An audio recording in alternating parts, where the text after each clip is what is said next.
1027 WNEW, the Rock of New York. Aerosmith coming to town next week. Yes, that's crazy. Are we going to get Steven Tyler, our pal, our buddy, in the studio maybe next week, hopefully, for a quick visit, maybe a phone call? That would be nice. You never know. You never know who's going to stop on by our show from day to day. Yeah. It's Anthony, and I'm Sean Mullins, and thanks for listening to us today. What was that about last night? We went to go see Mellencamp. At the Bowery Ballroom, and he rocked. It was so cool. Yeah, it was cool, definitely. Sounded good, man. He hasn't lost anything. I kind of had a problem, though. I was paying attention to John's wife more than John last night. She's cute, man. Wow. A knockout. Yes. A knockout. Some guy walks up to Opie and goes, "Hey, heard you on, PLJ or something?" I don't even know what station he was talking about. Yeah, some station. I don't know. I heard you this morning. It's like, what? Yeah, that was you, right? What? What are you even talking about? You're Sean Mullins, right? Like, great. Yeah, I'm Sean Mullins. Whatever it takes to get the chick, I guess. I mean, so I tried to work that last night. It didn't work too well. Wasn't working for you. No, not at all. But gotta say hi to everyone we met at the Bowery Ballroom last night. Treated us real nice, and it was really cool. Had a good time. Yes, we did. And now, today, we got a pretty wild show here. We're going to do a couple hours in the studio, and then we're going to get our butts down to Tower Records, Lincoln Square. That's Broadway and 66 for John Mellencamp's in-store. Yeah. He's going to be performing live. We're going to put that on WNEW, and we're going to do the rest of our show live down there. So please stop on by and say hi. Yeah, we want to see some of the people that have been listening to this fine program. Yeah, we really do. We do. It's time to meet some of you guys. It's time to get out. They're finally letting us out of here. It took 4 months. Yeah. So, all right. Good. We're ready to rock. Great. We're out. What? People better be kind. You know they're not going to be kind. But that's okay. Yeah. We've dealt with this in the past. Yeah, I guess. All right. If you got something today, 212-757-1027, fax line, 212-957-WNEW. Actually, the first fax to come through. Look at that. We'll talk about that in a little bit. That's pretty funny. And we got the instant feedback all set and ready to go. Just click on our pictures through the WNEW website, and you can whip off an email right here to us in the studio. On the way, our pal John Mellencamp, and we'll also throw in the Bare Naked Ladies. Stay there. 1027 WNEW, the Rock of New York with Foreigner, Sophie and Anthony. Yankees looked great last night, huh? Great. Indians don't even have a chance. They're playing at 4 o'clock today. We'll be peeking at the game as we do our little show here. 5 runs in the first inning. I loved it. David Wells. Is he your type of pitcher or what, Anthony? It was in the paper today that, before the game, he's out drinking and partying with all the stars in New York and stuff, and then he goes out there. Strike. Great. He's a true man right there. I like the Indians pitcher being relieved of his duties there. And then the fans. You gotta love Yankee fans. Yeah. Just lambasting this guy as he's walking to the dugout. Except for the dorks behind home plate with the cell phones.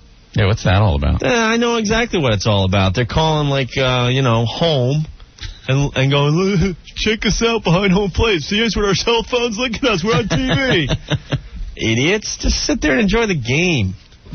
Did you see that? I saw that. Yeah. Well, we got Coney today. It's all over. Come on. What are we playing in the series? Debbie from Brooklyn wants to hear the Drowned Cuban Drowned song. That's a nice... we could do that. Touching melody. Yeah. The faxes are coming in like crazy here. I love this one. Yeah, why don't you describe this one, Anthony? Well, Opie, it's a drawing of a huge, giant Pop-Tart with you and I broadcasting from the top of it. And I'm saying, well, Opie, we finally made it to the top of our profession.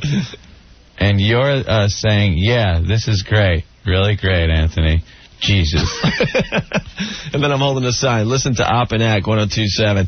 And you got the wacky horn, and it's just going honk, honk. Honk, honk. Yeah, if you weren't listening yesterday, the promotional staff here at NEW approached us Yeah. They approached us with a couple of great ideas this week. One was the Mellencamp broadcast, which we're doing starting at 5. Tower Records is Lincoln Square.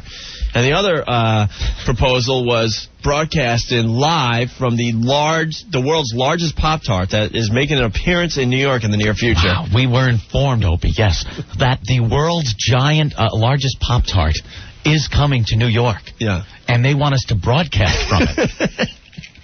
And I said, if in my broadcast career I'm ever broadcasting next to giant pastry, shoot me. Exactly. Could you just shoot me? Would you broadcast from the world's largest strudel, Anthony? Is that something down your alley, you think? I don't know. Toaster strudels, yes. Yeah. I might.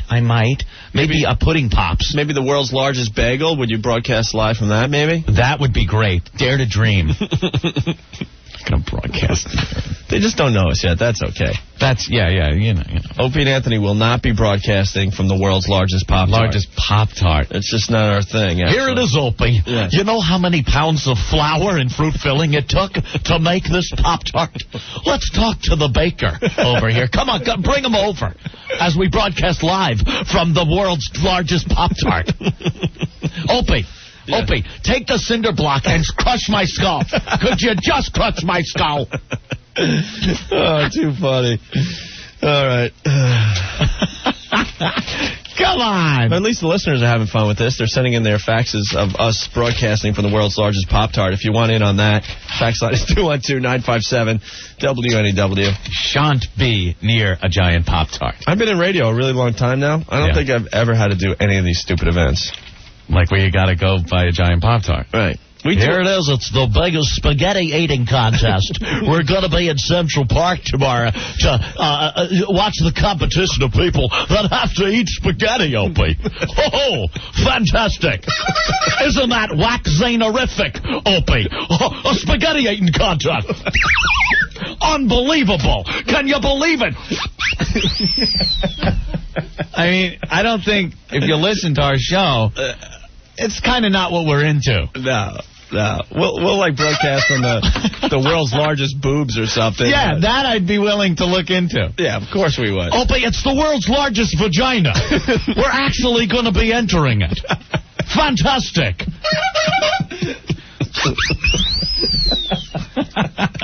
Come on. I think you're hurting the promotion guy's feelings now, Anthony. Cut it out. Next promotion. We dig the Mellencamp today. That's going to be fun. Yes. We interact with the audience a little bit. John Mellencamp going to play down there at Tower Records. It's going to be fun. Yeah, if you want to bring your Pop-Tarts by the broadcast today, that'd be fun. Mellencamp gig, fun. Yeah. Giant pastry, stupid. Okay? I think we've settled this. You're hurting his feelings, dude. It's the only way really it gets through. Yeah. You know, we have to set a standard for the show. Right. Of which what is our huge strudel is not part of. What is the standard for our show? Do we know that yet? I can't say definitely what it is, but I know what it isn't. Giant Pop-Tart. And we got someone on the line that actually saw the giant Pop-Tart. We'll talk to them next. So I think people are going to want to stick around. The Rock of New York, 102.7 WNEW. It's Opie, it's Anthony. On the phone line, we got Ed from Columbia. He's been to the world's largest Pop-Tart, Ed, and he wants to give us a little report here. Ed! Yo, buddy. What's up? So I saw the Pop-Tart. It's in town already? I saw the world's largest Pop-Tart. It was at Madison Square Garden Monday. Really? I made Sean Mullins pose next to it.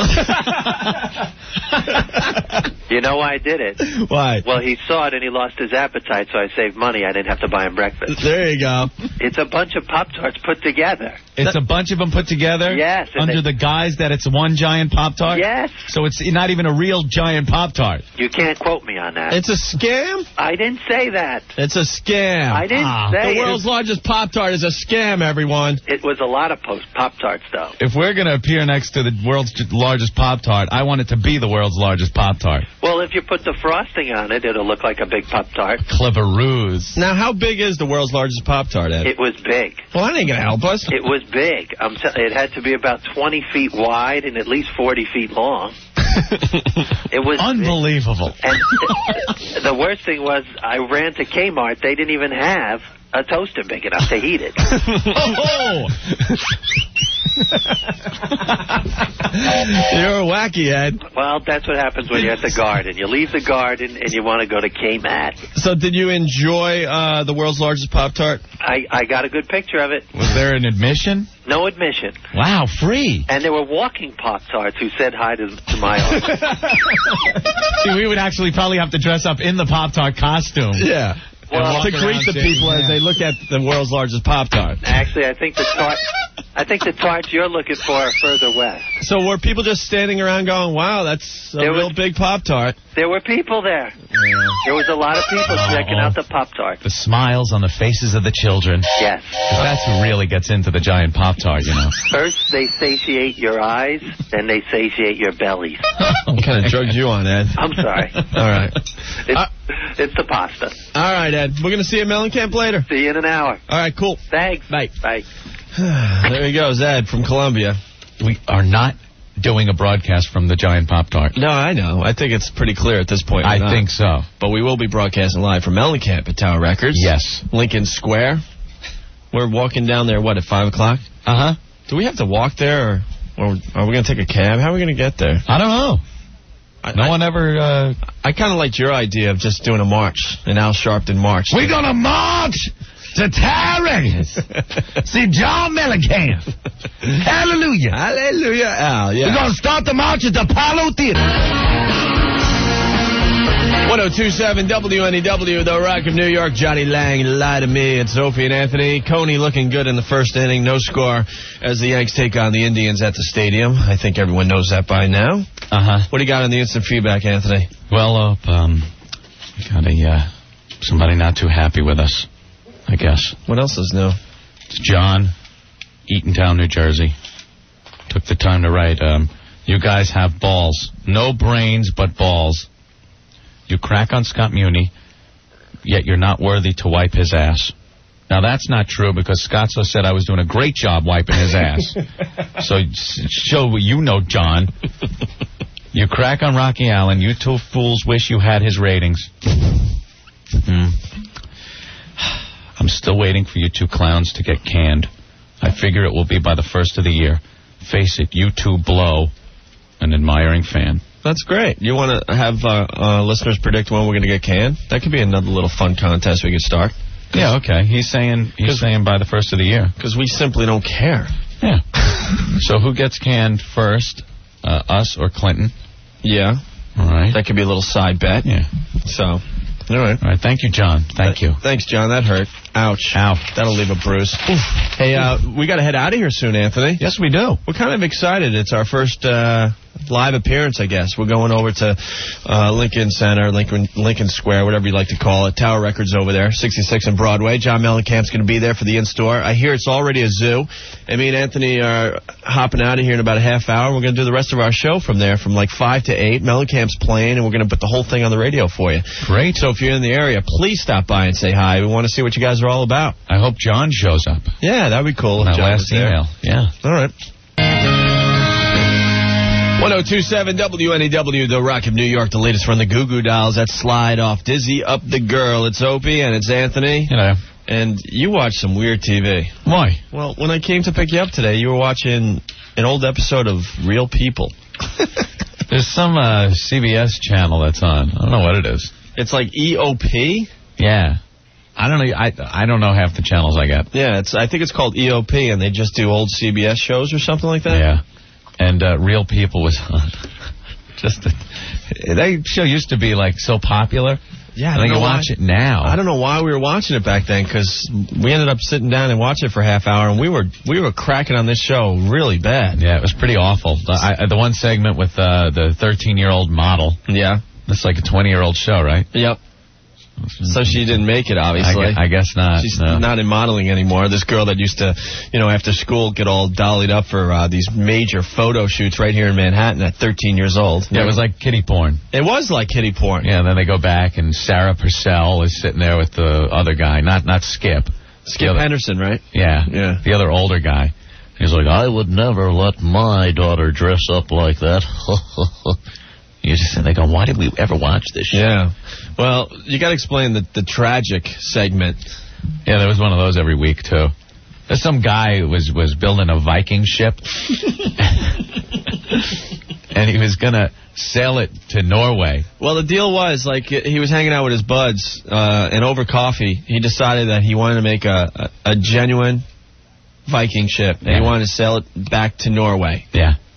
And he was, like, 70 years old. Yeah, and the whole town thought it was a great idea. This was a very bored town. So he spent, like, 4 years building his Viking ship that he was going to sail to Norway. Yeah. And then what happened to it? Well, of course, we find out he has leukemia as he's building this thing. And they show everything, and Sarah Purcell is there and asking everybody questions about how this guy has built this Viking ship, and they're all behind him. And they launch it and christen it. It was just a touching scene for Sarah. And then Anthony called it. He goes, watch, the guy didn't make it. It's got to be. Right. That the guy can't have sailed this ship. Yeah.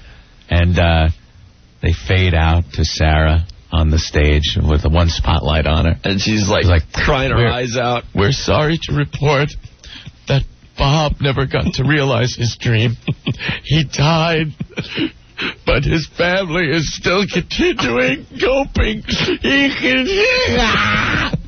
And we were roaring laughing. We were laughing. We lost it. It was so fake. All right, Sarah, you go there for a day with your camera, and you build up such a friendship with this guy that, a year, 2 years later, she's crying her eyes out. Yeah. That the guy didn't make it. He didn't make it. Viking voyage. Unbelievable. It was horrible. So, and then we're flipping around, and then we saw the advertisement for the workout stick. Yeah, it's gotten down to that. Actually, it's the workout blade, I guess, right? Yeah, well, you always said that someday there's going to be an infomercial for a stick, and they'll just call it the workout stick and charge, 5 easy payments of $29.95, and it's just a stick. But they tell you how to use it. Yeah. It's not a stick. It's an 8-station workout. Why, it's a stick. And they're just fooling around with this silly thing, and supposedly it's getting them in shape.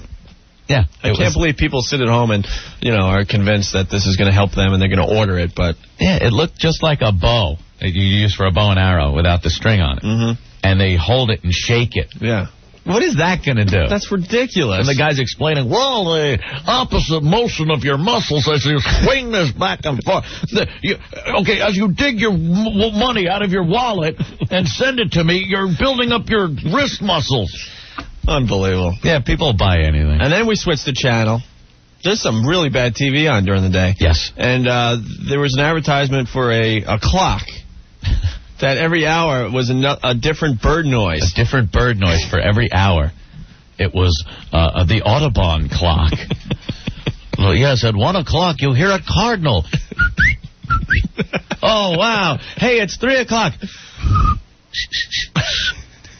Whoa, that's great.